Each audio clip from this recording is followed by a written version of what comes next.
Yo, yo, yo, it's Thursday night. We're back with Reverse Polarity.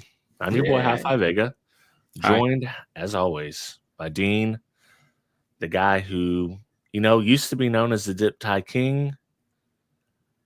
Used to be? Yeah, now maybe, I don't know, the Laser King? Nah. I don't know. Just just Yeah, just a guy. you're just a guy. Yeah. Just a guy, I don't even know anymore. Yeah, it's like, yeah. I mean, definitely still on the zip ties.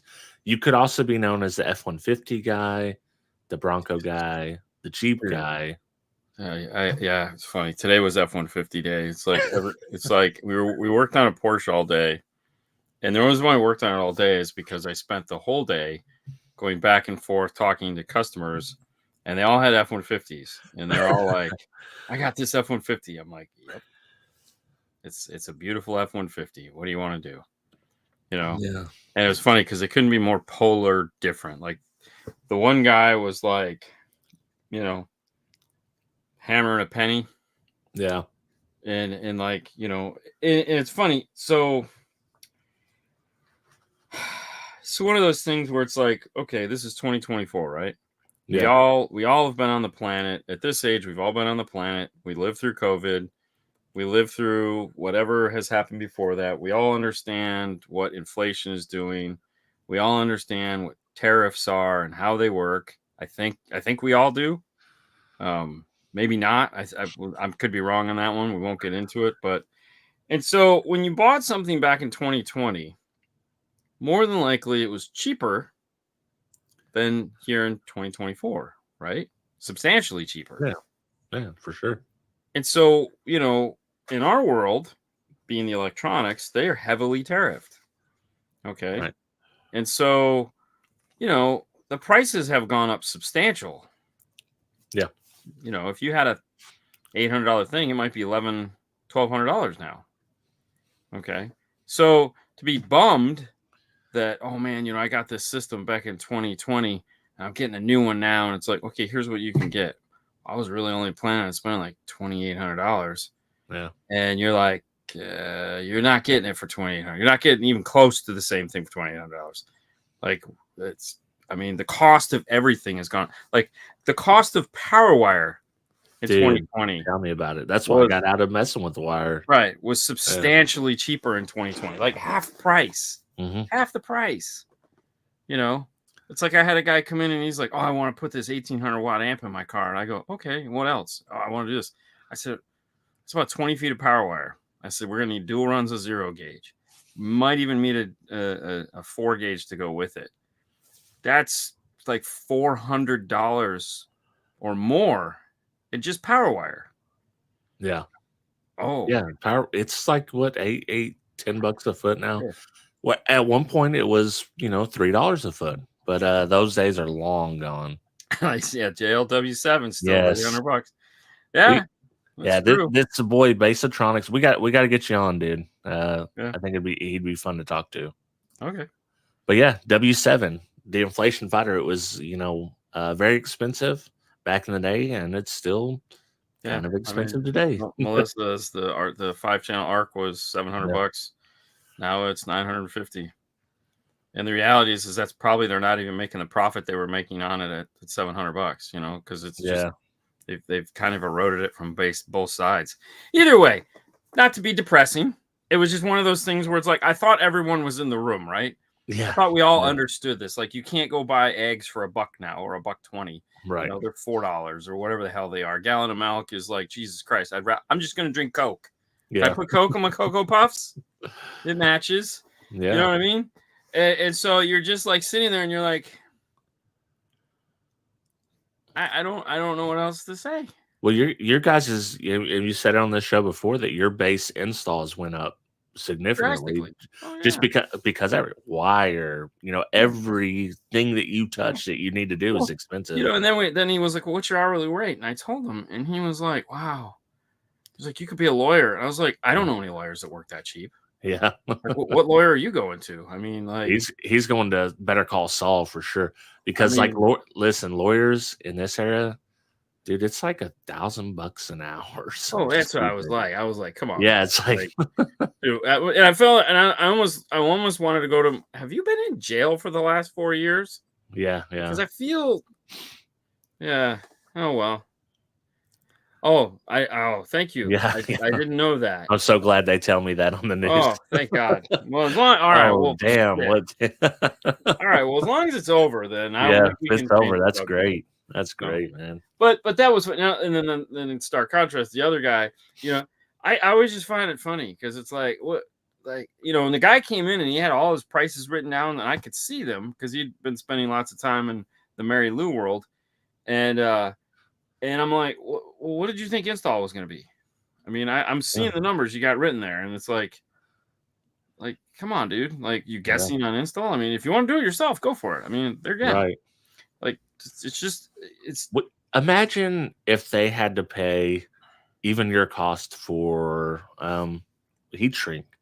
Like, they've never oh ordered yeah, heat shrink. Like, heat shrink if you said, yeah, "Hey, I'm just selling these at cost," people would still be they bitching. would be offended by the price Oh, tags. dude, what we just okay, so we just ordered our I try to buy plastic once a year Yeah, because I don't like the company I have to buy it from because they're just not fun people to deal with. yeah, So I call once a year, I give them my tax ID, I do everything I need to do, and I'm like, deliver it. And it shows up on a pallet, and Fernando and I unload it. We cut it in half, we put it where it needs to go, and it'll be there for the year. So we have 2025s all set, ready to go. I'm ahead of the game. And what you pay for plastic now, like when we started, I could buy a 4x8 sheet of quarter-inch PVC shit for $38. yeah, And it was $42. It's $100 now. yeah. And it's like, you know, it's wow, you know. It's expensive, man. Wood's still Yeah, expensive, so yeah, yeah. Foam plastic, it just doesn't do well with heat. If you buy a radio, are you gonna install it for free? Yeah, that old Circuit City tactic. yeah, yeah. No, we'll install. The labor is free, but you got to buy all the parts, and that's actually a pretty sweet deal, to be honest with you. Because if I sell all the parts for retail, which is what they would do, Yeah. you're still making quite a bit of profit on that. But nowadays, like it's funny, I just laugh. Like even putting like I feel there's more wires to deal with in a new radio than there was an alarm back in the day. And it's just like and trying to put a radio in a car so that it's serviceable, upgradable, because you never know when somebody's going to come up for a backup camera. And, it's like, I don't want to tear all this tape off, right? And oh my gosh, it's so funny. It's so funny. And like, so we had a guy come in today and he had his windshield replaced. And the windshield guys love screwing up microphones. I think it's why they were put on this planet was to just screw up microphones. And so Paul says, hey, we put a radio in this guy's car 3 or 4 years ago. He just got a new radio, or he needs a new radio, or needs a new mic. I said, okay, cool. So Fernando pulls it around. I get stuck talking with a customer. So finally I make it back. I make it around back. And Fernando's like, dude, we didn't put this radio in. He goes, no. I looked at it and I was like, okay, well, there's an RCA we use. He goes, yeah, but we didn't put any of this in. I said, okay, that's cool. I mean, I have no idea. So Fernando finally pulls it around when he's done. He says, hey, man, who put this in? We didn't put this in. He goes, oh, no, you guys put in like a subwoofer. Like 3 years ago, you put a sub in. I had everything else already in. He goes, oh, okay, that makes sense. He's like, why? He goes, because the wiring looks like crap. He's like, that is definitely not something that we did. And I was like, oh, okay, good job, Fernando. Make the customer happy. Make them feel bad. Okay, yeah. They always cut the mic from also the remote start antenna cables. Oh yeah, like dickheads. Well, I mean, how it is I guess it's our fault, right? Isn't it always our fault? I feel it's always our fault. Yeah, the mechanic's fault. You changed the radio, it messed up the brakes. What year would you say changed the radio game? Oh, I can tell you exactly the year. I can tell you exactly the car. It was the Chevy Cavalier. Chevy Cavalier, when they went to System 2, or whatever the hell it was called, it was the first data bus car. The Cavalier, the Chevy Cavalier was the first data bus car. Yep, 2000 Cavalier. There you go. Melissa's on the same page. We're both old. That was the first. That was the first. And that was the downfall. So there was two options you had back then. And the best thing is the myth that GM was spreading about unplugging the radio was even worse. They were telling everyone if you unplug the radio, the airbag wouldn't deploy. And we're like, oh my God. Literally, that was the story. Oh, if you pull off the radio, your airbag's not going to deploy. So the first harness to come out was a relocation harness. So you were putting the radio in the trunks of the car and putting your radio on the dash. Okay, this is a Chevy Cavalier. This is the cheapest car on the road. Mm-hmm. And we're having to do these high time-consuming installs on them because GM decided to do something stupid. That was the first smart module to come out. The GM24 was for the Chevy Cavalier. It's a 24-bit system or some stupid thing like that. That's why they call it a GM24. And that was, that was like $120 interface or something stupid like that. And so you would give people the option at first. Do you want us to put the radio in the trunk, or you want to go with the smart harness? And I was like, why? Why?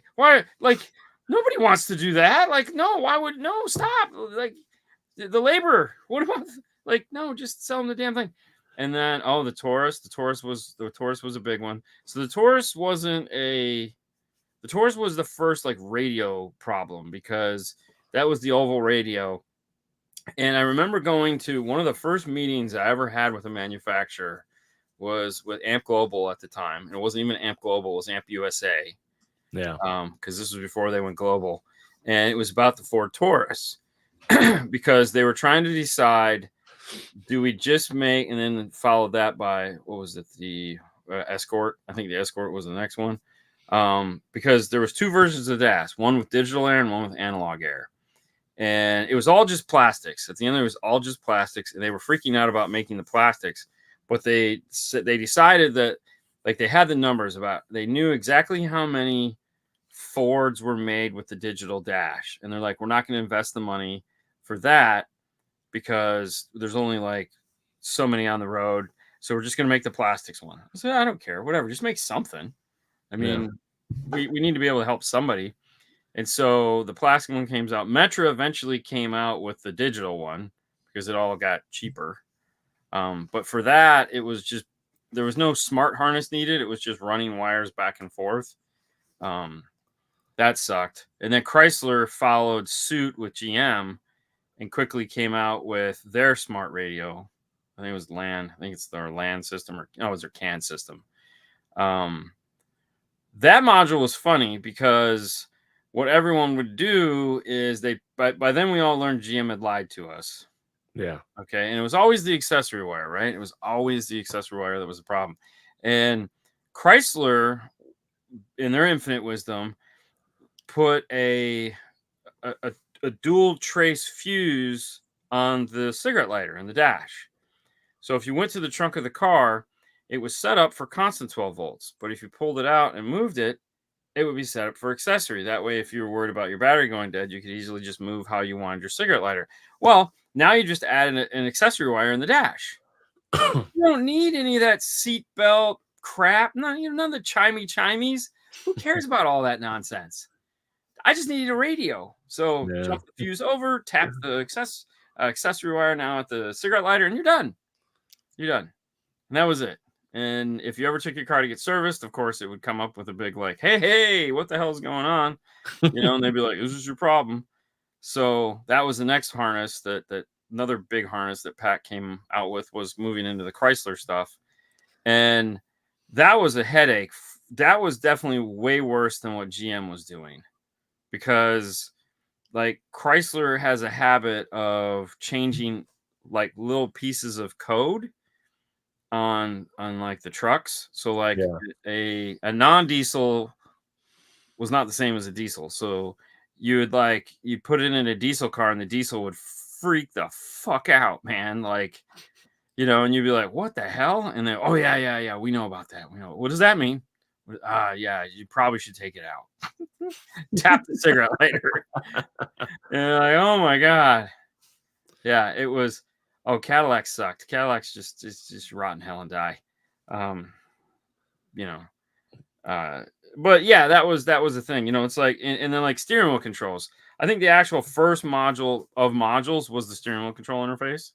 Because up until then it was like, if you had steering wheel controls, which it was only like on the really high end cars like Mercedes or something like that.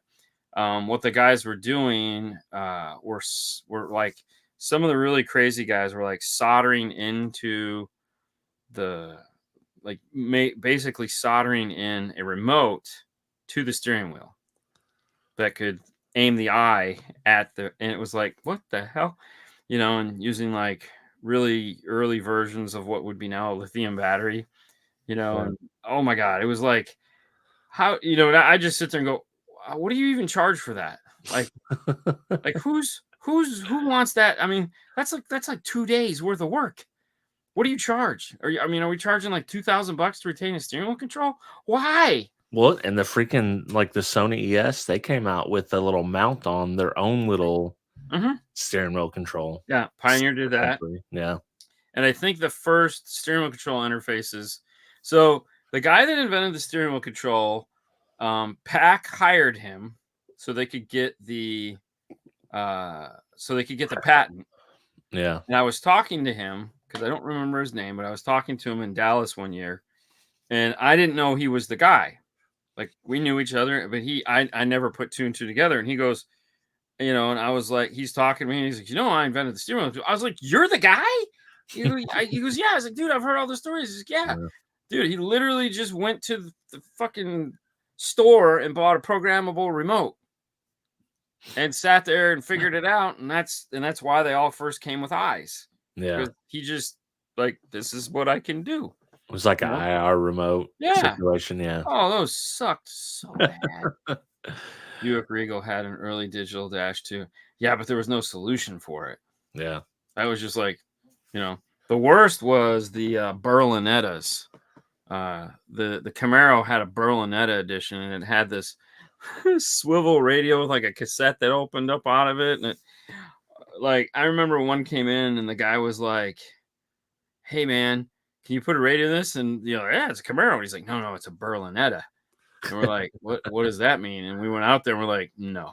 Yeah, pass. No, you're on your own, bro. Yeah, I mean, you could go buy the right dash for your car. Oh man. What are the number boxes for? The number boxes are for this stream I do tomorrow on Whatnot, selling golf accessories. Yeah, he's not a cardio guy anymore. Yeah. Part-time. Yeah. What's the hardest modern car to work on then, as far as integration? Or putting a radio in wouldn't count because a lot of stuff you can't. So really, I think the most annoying thing to do right now, like the thing I loathe the most, and I'm sure Melissa would probably agree with me on this one, is putting in these wireless CarPlay and Android Auto interfaces into these cars that don't have it. So it's usually like a Lexus, Infiniti, a Mercedes, a BMW, or some stupid expensive car. And we have to put these interfaces in so you can get CarPlay or Android Auto, and the process just absolutely sucks because they're not well thought out. There's like 10,000 dip switches and weird cables, and the cables are always too short and the brains are too big, and it's like, where are you supposed to put it? And then you have to pray that it works, and then you're also have the bias of you don't work with this radio. So they're always like track pads and stuff. And it's like, who wants to? I would never own a car if it came like this. Yes. See, she's right there. It's like, oh, they were so bad. And is this like, are we talking like a before 2020 model, or are we talking like a current model? Yeah. Any car, any expensive luxury car that didn't come with CarPlay and Android Auto, and these people still want these things. That's what ZZ2 and RDFL.com are are selling is Right. these interfaces that go into the car, and they're expensive. They're expensive, so it's like they're really expensive. I mean, you could pay 15 to 2,000 bucks to get this. So I mean, these are only luxury cars that are still Wow. have value. If someone brought in a Land Rover, I'd probably turn them away. Depends on the Land Rover. Just depends on the Land Rover. Like a new one, man, you better be wanting something really freaking special. Because, Yeah. like, I'd be you know, afraid to touch electrical on Land Rover. It's so many well, electrical problems just in general. They're like, "Oh, you definitely mess this up whenever you." so like my buddy, so when we had the portion that we had to tune, and he was like, "Oh yeah, by the way, it has the lithium battery," and we're like, "Oh," Right. and so now we have the cool lithium battery charger. It was $600.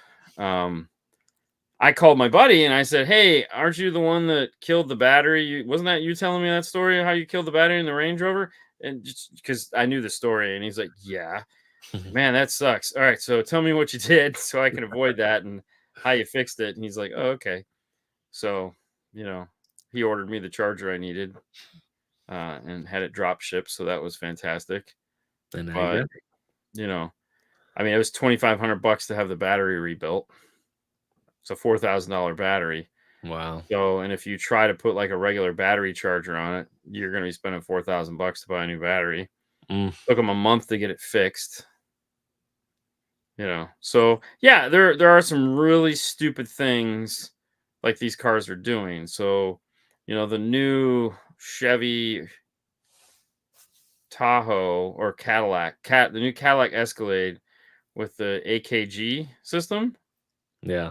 So that's using the latest generation chipset that if you remove a speaker, the check engine light comes on for every speaker. So you got 20 speakers, there's 20 check engine lights. The standard load resistor really isn't what works. You need to build some other crazy thing because it's capable of monitoring the progress of the speaker and detuning the system so that they never have to replace the speaker. It's the most obscene thing I've ever heard. Um, yeah. So I mean, the reality is that eventually someone will just have to come out with an interface for it because going on the other side of the amplifier, like I think the only person that's managed to do one like the whole system has been like MTI. Yeah. I had a guy call me like it's no big deal. He's like, "Hey, yeah, I just want." I'm like, "No, man." I said, "Here's the phone number of the guys that have claimed to do this. They're in Texas. Give them a call." Yeah. But this, I'm not interested because it's not worth it. It's not. There's no money that's worth it. You know. Yeah. I don't want to be married to you forever. Exactly. Range Rover and Land Rover, most places have to be certified through them to work on a lot of the stuff. No one RXL is certified yet to do body work. You gotta go all the way to yeah, that makes sense. Well, there is something I learned about the Jeep Gladiator that I didn't know that it Oh, has 2 batteries. yes, I didn't know that yes. There's a until battery underneath your battery, yeah. and that battery typically goes bad all the time. Yeah. Yeah, it's a shit battery. Yeah. So why not put a good battery in it from the start? Who knows? The world may never know. It's their stop start battery. So as long as Mm. you bypass the stop start, you'll never have to worry about it. Yeah, no, they make a plug for it. So Yeah. I gotta get that one, but yay. Oh, so Metra at SEMA is coming out with your rear speaker adapters. Oh, okay. Yeah, so those will be out shortly if you want Yeah, to do the rear speakers. Front speakers are the same. right. Well, supposedly. I don't know. Maybe not.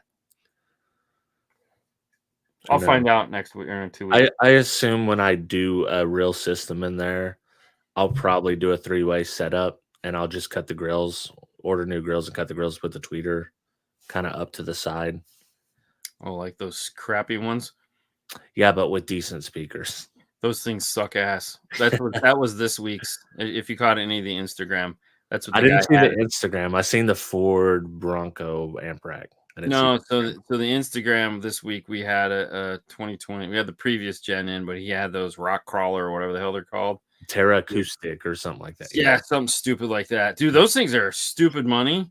What a ripoff. It's $250. Yeah, it sucks. And They and suck. just looking at it, like I said, it looked like about the GSR level Parts Express stuff. Yeah, it was their shit. So we put we did the metric cut-ins, which are really nice. Those things are awesome. Oh, I did see that actually. I did see that where Yeah. you cut it and then you put the new grill on. Yeah. Okay, I did see that. Dude, everyone that owns a Jeep should do that. I used to be a hero installer. Now that I'm older, I still end up doing it. I hate being the hero installer. Yeah, it sucks. It's no fun. Still have my fingers crossed. They announce a audio control box for the 5th gen Rams. They have the Ford, the Chevy, the Jeep. We talked last night, and he didn't really say. I didn't ask about that. There's a lot of other things that they're doing. So, have either of you gents heard the next gen S-types Alpines? Type R's get all the love, but little brother sucks. He's an asshole. Yeah, I think we're kind of well known. We don't really like the S-type speakers. So funny story, Brian. So I had Alpine come into the store one day, and apparently I was having a Snickers moment, as they said it. I was like, "Hey, listen, can we get an R-Type 4.5 coaxial for the Bronco?" And they were like, "Why would we do that?" I said, "Well, because the one you don't make one." I said, "We make one." I said, "No, you don't." I said, "Yeah, we do. It's an S-type." And I go, like I said, "No, you don't." Yeah. Like, the new S-types sound amazing. And I go, "Okay, so I'm going to stop you right there. There has never been a moment in time where S-type and amazing, unless you were talking about some form of a Honda, are used in the same sentence, if Alpine has anything to do with it." I said, "Your S-type speakers suck." "Well, they don't suck." I said, "No, it's okay. They suck." "Well, I just put a set and they sounded great." I said, "Of course, you work there. You're going to drink the Kool-Aid." I said, Exactly. "Look around. I have a wide variety of speakers to choose from. Guess what? Yours are not one of them because they suck." Don't get me wrong. We have them all in stock. So a pair of 4-inch coaxials components. Actually, I asked for coaxials. He sent me components. Showed up at the shop. They're still sitting in the box. He's like, "You got to hear these. These things sound awesome." I'm like, "No, they don't." Yeah. Well, I remember distinctly you doing an install video. Yeah. And I come on here and I was like, "Dude, why did he get the S-type? Like, what?" Oh. I was like, "Bro, Oh, yeah, we did them. Such a waste. Like, you're like $100 away from a good set. You know what I'm saying? Like, you can spend $100 more and get you can get the R-type. Yeah. Then you're going to be much happier, in my opinion.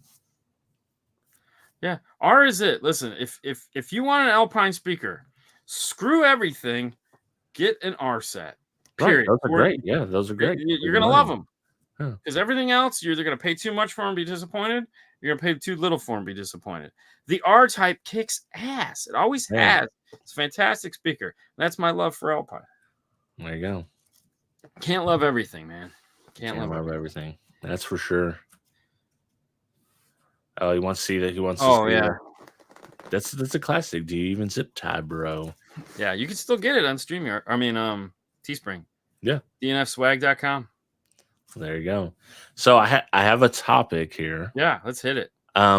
Let's see how many people love or hate this topic. So it is brands versus manufacturers versus everything in between. So let me preface this. Yes, please. So what I would consider a brand is a company that orders apart from a build house and with maybe some tweaks. They can do some tweaks like, hey, we want it like this and like this and like this. Okay. So staff 80% of the industry. Right. That staffs basically no engineers. Right. They just pay the Koreans or the Chinese. Which is it's fine, but it is what it is. Yeah. No. The next one would be a manufacturer who I would consider like Kicker, JL Audio. So they hire engineers. They design their stuff here, have it manufactured somewhere else. And they send their people over there to sit and watch for a month and a half while they're doing it. To make sure everything's good. Checks and balances put in place. So. And then they get them here and then they still check them all. Yeah. And that's what I consider a manufacturer. They've from the ground up most of the time have designed their own product. They send it to get Designed in California. right, exactly. The Apple method, you know. Yeah. But they oversee the whole thing. That's what I Yeah. consider a manufacturer. Okay. Everything in between is a company that has an engineer or two, but a very small engineering team, and kind of does a little bit. They might get a board, like a stock design of a Class D amp that was popular in 1990. And they Right. say, hey, we're going to make these tweaks that we of our own. We're not counting on what you guys doing. This is the design changes we want done. Okay. Make that, or they may get a custom shorting ring for a subwoofer, or they may design certain parts or so. Sundown is kind of the company I'm thinking of. Okay. In the in between, because they do a lot of that stuff. Jacob Fuller Right. does a lot of his own Well, I mean, designing of that's stuff. literally how JL started. Right, yeah. You know, it wasn't like he went to school to learn how to design subwoofers. He just started putting parts together and learned along the way. Right. Pretty And smart guy. you can go from everything in between to a manufacturer, Okay. depending. So here's the thing: like, what brands? How do you feel about brands versus manufacturers versus everything in between? My take is this. Let me hear your take. My take is this: brands, totally fine with brands, and you can get great stuff over here, but the marketing part of it is what I don't co-sign for. When you say you're designing and doing all this stuff when you're truly not, you're checking a box or a list to say you want this, this, and this, which is fine, but just, kind of be honest with what you're doing and price competitive, or what are you bringing to the market? Is it the warranty? You can do things like that. Say, hey, I'm getting this. It's the same as this, but I'm going to offer you a warranty that's much better than somewhere else, and you have a proven track record. That's fine. So like a 3-year warranty versus a 1-year warranty. Correct. Okay. Does anybody do that though? I I'm don't think so. I'm trying to think. There might be a couple base head brands that do. Okay. But I don't know. I mean, I feel that there's a place for all of it, right? Right. Because all right. So if let's take Kicker for example. We'll take Rockford for example, because I know there's a lot of Kicker fanboys here. Okay, Rockford has been around for a very long time. They some may argue started a lot of this, when he was alive, and came out with it, and then quickly said, "Screw this, I'm getting out of here. Here, you guys want to buy this?" And then it's somebody with more creative. Anyways, so there's a company that has this lineage of designing, once manufactured here in the U.S., then when other companies decided to go overseas, followed suit, took all of their testing equipment, moved it overseas, like the mass exodus that happened, Right. and so, they market themselves as themselves, right? Rockford is unapologetic. They are who they are, and they build what they feel the market needs. They also come out with equipment that is leaps and bounds above everyone else, and they kind of tick all the boxes. So, like, if you want more years of warranty, you have it installed with their wiring, Right. or you buy a better version of it. So, like, good, better, best. You get better warranties. They only change things when things need to be changed. They don't just do stuff to do stuff. Whereas I think when you look at the first category, they buy a run of something, see how it does, Right. and then they're like, man, it didn't do so well. It's discontinued, gone, doesn't exist anymore. And we get a new one, and it's red. New one, it's red, it's smaller, it's bigger, it's faster, it's got a stripe, doesn't have a stripe, has a light, doesn't have a light. Right. And so they're way more nimble. Like, they can come out with something over a weekend, because they just call up their guy and say, all right, so this is what we need. And they're like, man, we got you, bro. How many you need? Send me a pallet. And then they show up and they blow through them. Oh, those did really well. We're having a good try. All right, let's order another pallet. Let's order another pallet. And then once they find one they like, they can refine upon that Right. design. Because what they're doing is using tried and true designs from over the years. So they're just very old designs Right. where they're just now getting surface mount when DSM amps had it in the late 80s. So Right. it's just kind of it, like Rockford has had all this stuff on the box for God knows how long. Like if you just look at their box and all their technologies, they're way ahead of the curve. I can tell you Rockford makes incredible products. They've always made incredible products. They still make incredible products. A lot of people now just associate Rockford with motorcycles and side by sides and boats and Right. stuff like that.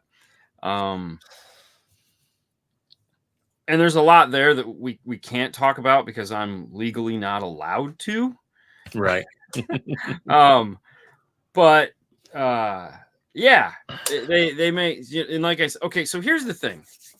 Here's the other thing too I'm glad we're finally getting back to. So in the 80s and 90s, okay, when Orion, PPI, whoever, when he came out with the Punch 45, how long did the Punch 45 stay in the line? Forever. Yeah, it was long. Yeah. Dude, it was around forever until they started changing heat sinks. They started doing really weird stuff. The 222 SX stayed in Orion's line forever. The 225 HCC. All we saw was a heatsink change, meaning they went from a crappy cover to a nice engraved high polish, so they just changed and then finally early 2000s, we got like a board change where they went with those stupid ones where the tops came off and they totally redesigned the amplifier and they're like, we're doing all this really cool stuff. And it was like, no. What's crazy is in between those, we were just talking about this weekend at the Old School Stereo meet. Yeah. They went before the black and grind, they went to a gray, which still was a DSM amp in that chassis. And then when they went to the black and grind is when they changed the boards. Yeah. And made it. So, but my point is that like the Japanese came into the scene and they had to change everything every year. Right. Because they were following that car company mentality where it's like every year we get a new one, every year we get a new one, every year we get a new one. It's like they change little things here and there, and it really sucked, especially from a retail point of view, because you're like, please stop. There's nobody cares this much that you need to change these things every fucking year. Doing them like iPhone releases. Oh my god! Yeah. But it was before the iPhone even existed, though. It was like every year you get a new set of speakers, and it was like, what was wrong with the old set? Oh, these are better. How are they better? They went from an S to an E, or from an R to an X, or fuck whatever. And it was like, oh my god. So one of the things that COVID did was slow this shit down again. Yeah. And it was like, oh, thank God. Alpine had already started doing it. Like Alpine was the first Japanese company to be like, we don't need to come out with a new radio every year. Like, this is dumb. Like, it's too expensive to do this. We don't need to. There's no more inventing. We're not coming up with any new features that like we're done. Our brains are just shut off. We can't come out with anything new. So let's just keep the same radio for 4 years now. And it's like, fantastic. Please do. Just keep making it better, changing out parts that suck, doing software updates, just keep evolving the piece. And then once you get it to where it's the most solid version of the piece, it is the best, and then you change it to something else. That's what you should do. Exactly. And then that piece will be a piece of shit, and we'll need 4 years to get that to where it needs to be. I love that, man. I mean, it's so awesome. But there again, we don't need them to change these products like they were doing it. Now when you look at the first category, brands, they change the shit all the time. Right. Like I can't keep up with it. And I think this is 100% true what Sean's saying here. Yeah. They sell a lifestyle. Oh yeah, for sure. So they're changing stuff up here and there because they need to keep it fresh and new, and this is a lifestyle type thing. Well, and it's funny too because you know who. Okay, the original lifestyle brand was JBL. Okay, because they had Well, headphones there's and a reason for it though, wow. because Gina Harmon was a female, and back in the 90s, everything was just fucking TNA, right? Every amplifier, some half naked chick was riding it like a broomstick, Yeah. right? And we're all these guys going, bro, if I get that amp, I'll get her. Yeah. Yeah. Okay. She wasn't like that. She's like, we're not putting women on it. I'm not, no. Yeah. So they would come out with lifestyle products. We didn't even know that's what it was called back then. It didn't even have that name. But they would put like people on the beach and colors, and they would do all these graphical things that were eye-catching that had nothing to do with TNA. Yeah. You know, and we would just look at it. And I remember having a conversation with my JBL guy going, you guys aren't like everybody else with this, you know, marketing wise. She's like, yeah, no, we're not going to be. And here's why. And I was like, oh shit. Like, yeah, I didn't even think of that. And they're like, well, nobody does. They just assume we're different. Yeah. And it's like, we're a California company, so we're doing this California thing. And it's like, are you a California company? I don't know what you are. Yeah. No freaking clue. But now fast forward and everything's lifestyle, right? You know, Yeah. you look at a kicker set of kicker speakers, and it's like, it's got these. I mean, I don't even understand the box. Kicker went through a midlife crisis with the tribal, the extreme sports thing. That was my most hated era of Kicker products. Yeah, luckily I missed all of that. So, And it was like the SX amps, you know, and it's like, dude, I hate this design. but see, now everything just doesn't make sense. Like all their packaging is just the dumbest packaging on the face of the earth. I mean, the new orange packaging for like, you know, the Warhorse stuff is fine. Oh yeah. They've like, look, here's just packaging. It's not Right. like happy kids driving through puddles for CX amplifiers. I don't think I've ever paid attention to it. I'm like, I have to, because the funny. shit just sits there, and I look at it, I go, how does this equate to speakers? Yeah. Like where we jump from, you know, and there again, Rockford is 100% lifestyle, bro. Like these guys come in with this fucking attitude of just like, our shit doesn't stink, bro. And here's why. I mean, if you watch one Rockford video, you'll watch the next one, and it's like, it is over lifestyled. It's like, where was the Rockford in that? There was this little ad. There's like this little in it, but everything else is just like, and there again, it's like that because all their guys that they hire to do that work there to do that, are all professional filmographers. Like they all went to school for this shit, and they're all like, bro, I'm like, and I butt heads with them because I'm like, the fuck does this have to do? Like literally, they came out with this one promo ad that was for dealers to get the bottle of alcohol that they were doing. They teamed up with a whiskey company, and so I said to the owner, I said to the CEO, I said, well, hey, congratulations. He says, what? I said, you have your Bud Light commercial. It's like, what are you talking about? I said, this is your Bud Light commercial. You guys have officially jumped the shark. And he was like, holy fuck, you're right.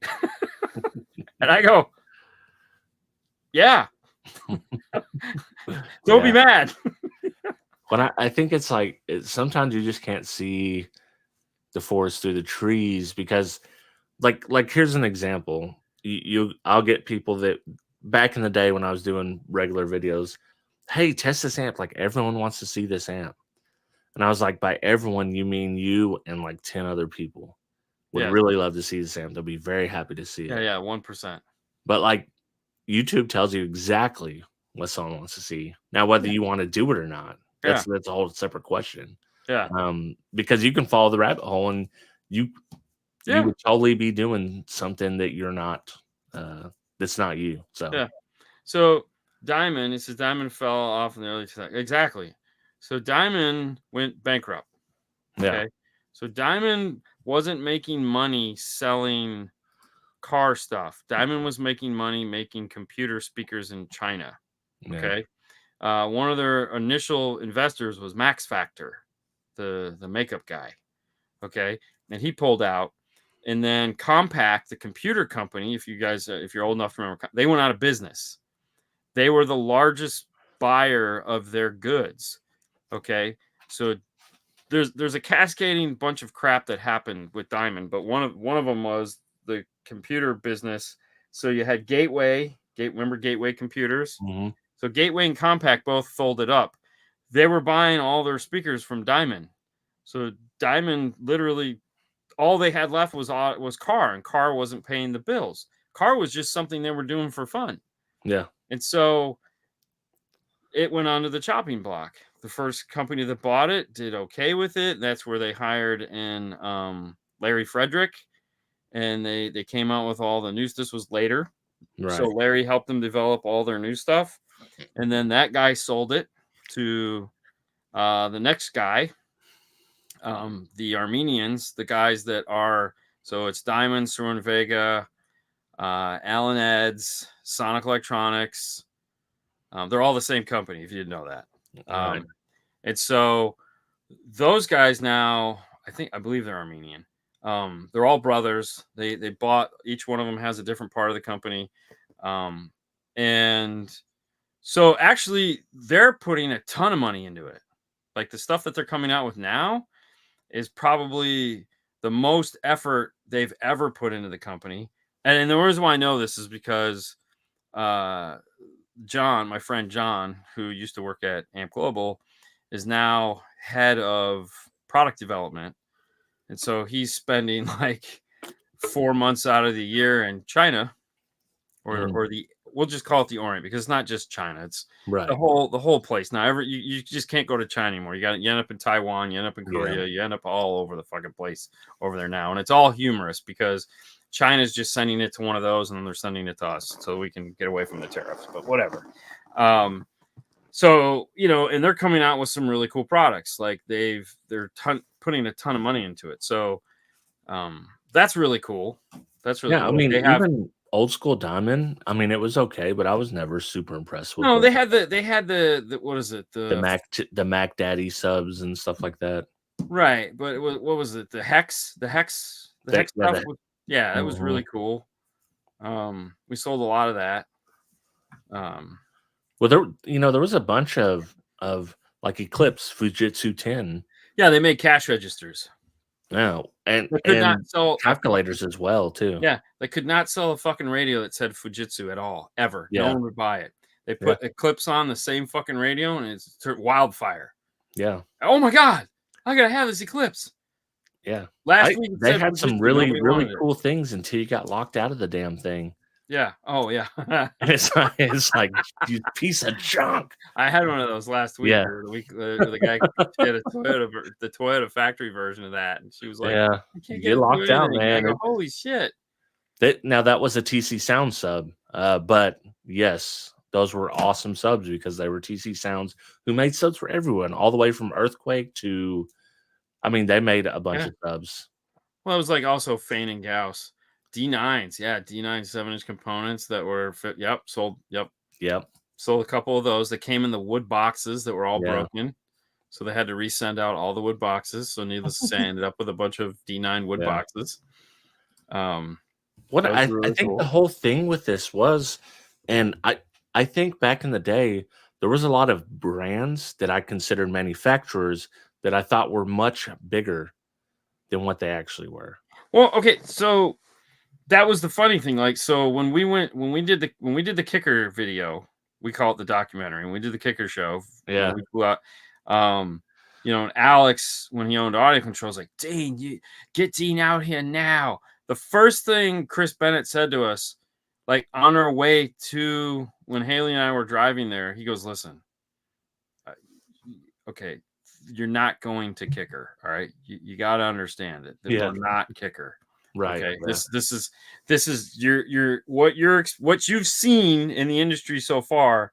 We're not going to that place. And I was like, dude, I don't care. Right. And nobody cares. Nobody cares. All they want to do is see it. Okay. The fact that you got 35 people working here as opposed to 235 people, nobody cares. And even Kicker, it was like everyone assumes it's this magical place, and it is. But it isn't.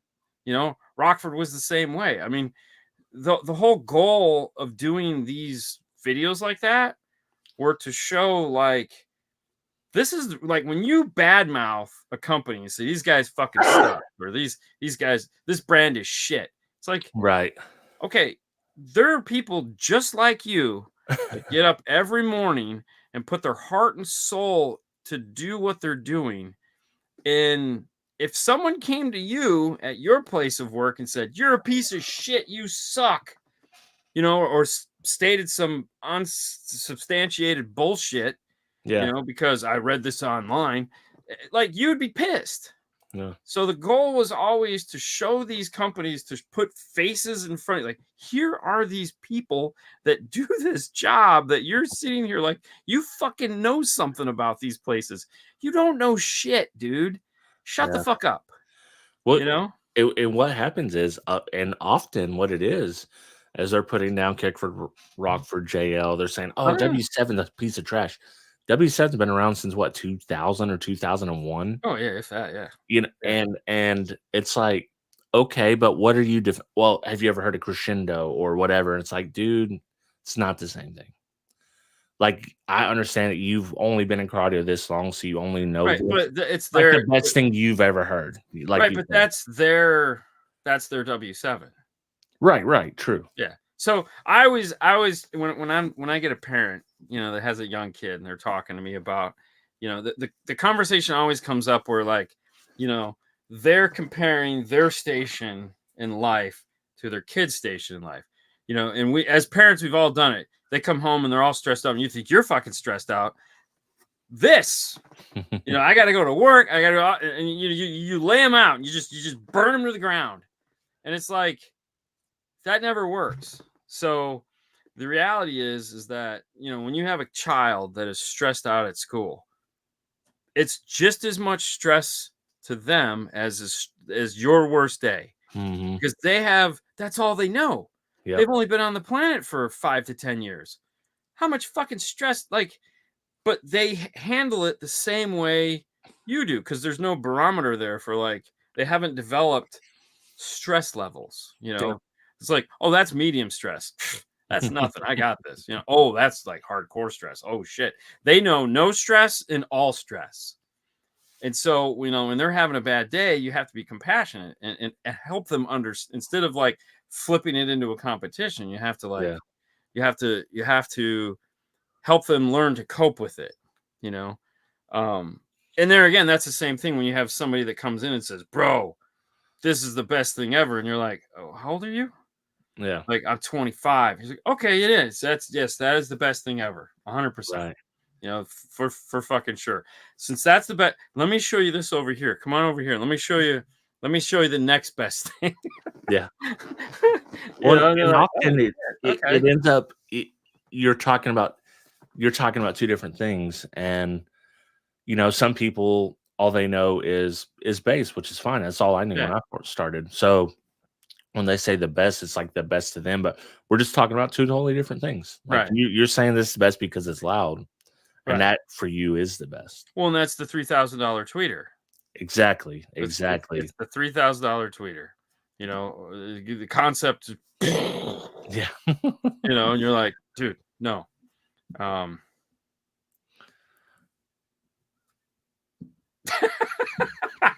Damn, Craig.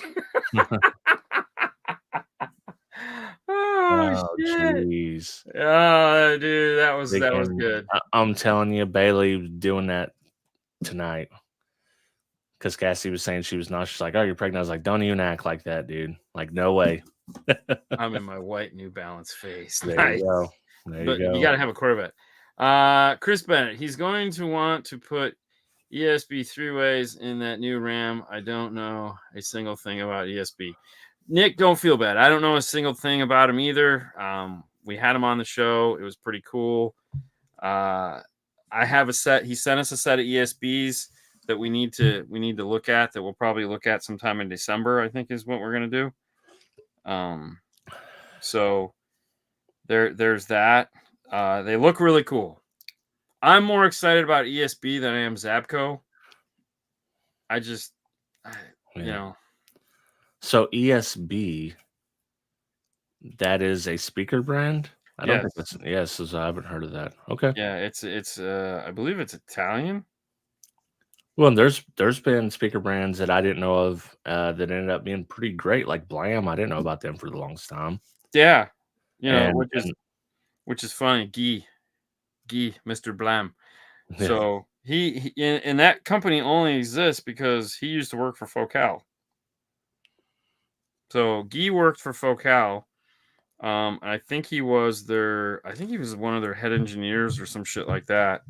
And like everything else, he just got to that point in his career where he was like, I don't like where we're going.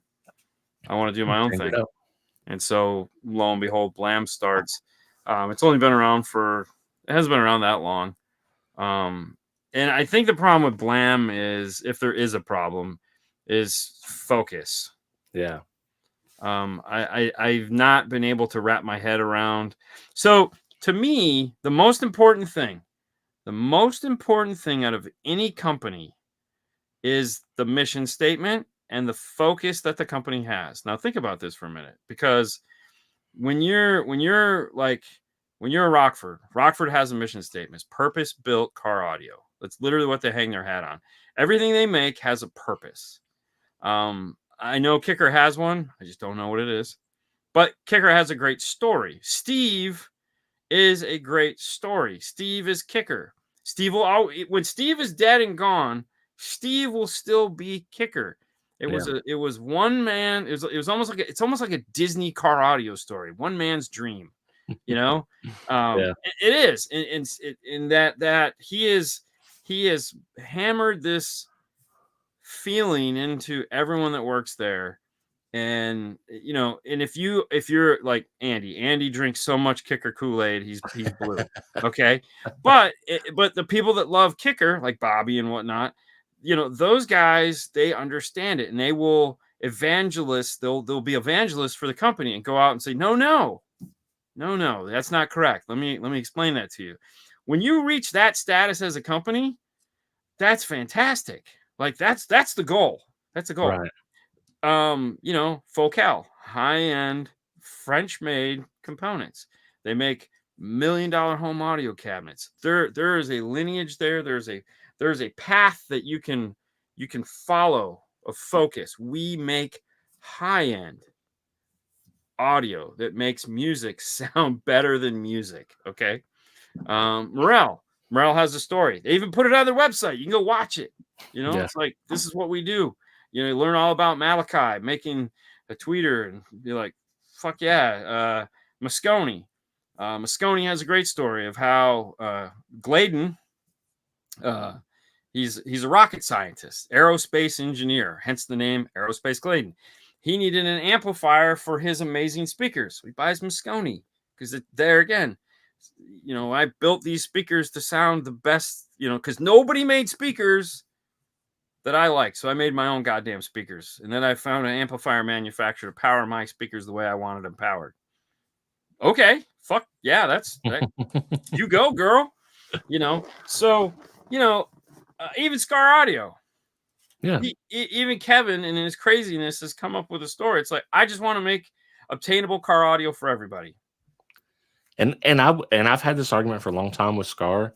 Is back in the 90s, I felt the level of low end car audio was just absolute trash. Oh, it was trash. Now I feel like if you get something Scar, you're not going to get the best stuff typically. No. But I think the level is raised up from a 2 to about a 5 or a 6 now. Yeah. Because like I said, he just makes obtainable car audio. Right? Yeah. And he knows right where he wants to be. He's a smart guy. He's carved a path, and he's just bulldozing right through it.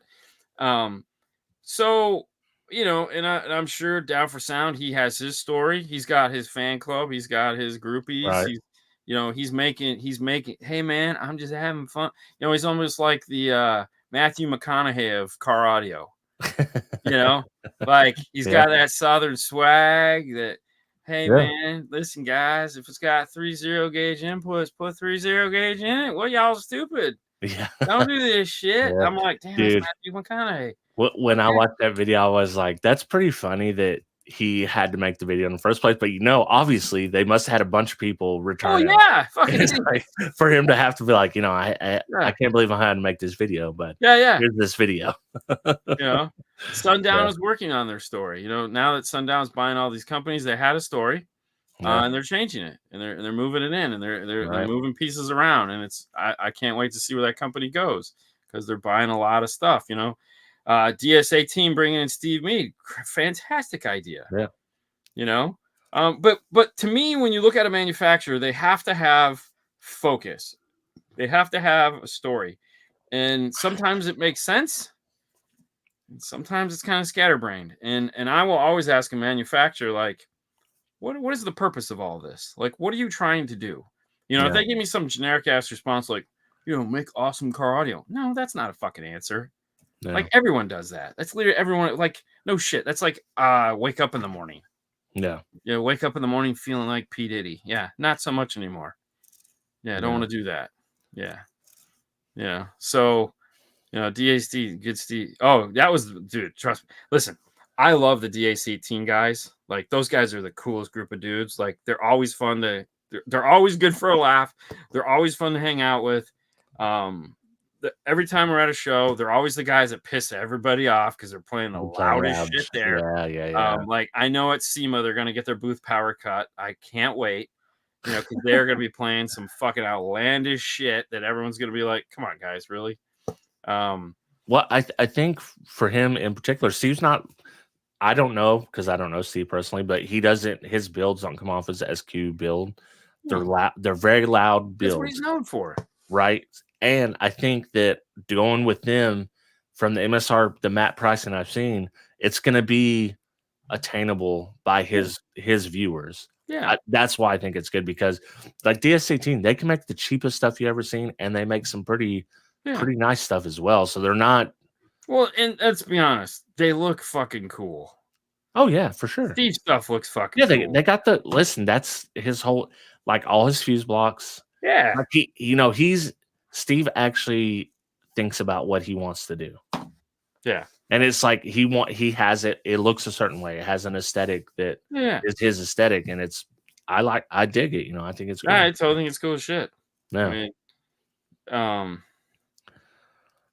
although someone did mention that it's cool that the voltmeter's there, and it's probably more useful for more people on the amp.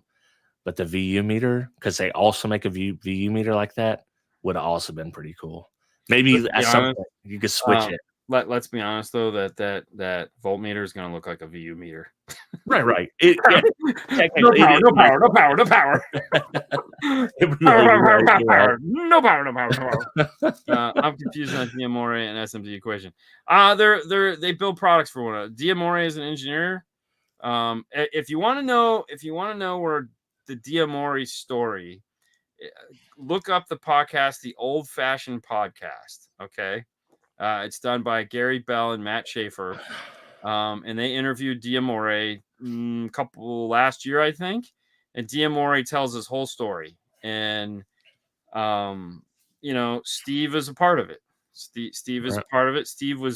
They were friends from when Steve was big with Rockford. Right. And, Steve was there at the right time to help a friend. So listen, just if you want to know listen, Diamore is a great guy. You love him or hate him, it doesn't matter. Every experience I've ever had with the guy has been fantastic. He's always super cool to me. Yeah. So that's all. I've never met him in person, but I love like the videos that he has put out. He's got so much information about. Yeah. He's a really cool guy. Like I've never had a bad experience with him. Yeah. I've sat through some of his lectures. I've talked to him personally. He's always been a great guy to me. So in my mind, that makes him a great guy, because that's all I can judge somebody by. But no, if you want to know more about him, just listen to the podcast. He tells his whole fucking story. It's fantastic. It takes like 3 hours, but it's worth it. Yeah. Listen to it, man. In sections if you have to. Yeah. With that being said, he proved why he's stock wire. LOL. Exactly. With battery. I even told him, I was like, thank you for making that video. Oh my God. Yes. Okay. No show next week because it's Halloween. and we usually have a big Halloween thing on Thursday. Okay, so that'll be 2 weeks then. 3 weeks then. It might be 3 weeks. Okay. I'll let you, because the week after that is SEMA. Right, which I knew that was coming up soon. So we'll be in Vegas. And then the week after, I don't know what day I leave for Dino's Get Down in Arizona. I think it might be Thursday. Okay. So it might be 3 weeks. Stay tuned, guys. We'll let you know. 2 weeks for sure. For 2 weeks for sure, possibly 3. But dude, SEMA. Stay tuned for SEMA fun. Stay tuned for SEMA for sure. Yeah. I need to go 1 year. I'm done traveling for the year. Like, dude, I'm so burnt out. 2 weekends in a row. We could talk about it on the next show. Okay. Link in the description. I'll be at SEMA. Try to stop by the Rockford booth. Fernando and I will be there. You can't miss us. Yeah. He's the one that's shorter than me. You listen. Pro tip: you're not going to see Dean. Go straight to Fernando. Ask where Dean is. He'll point you in the right direction. Yeah, he's only like 5'2". He's a 5'2" Latino. Yeah. But let look good whatever he's wearing. He's very Rico Suave. Oh yeah. Yeah. He's like Mr. Steal Your Girl for sure. Good luck with that. Okay. All right, guys. Have a great night. All right. We'll see you in a few weeks. Watch Side Jag. More nonsense.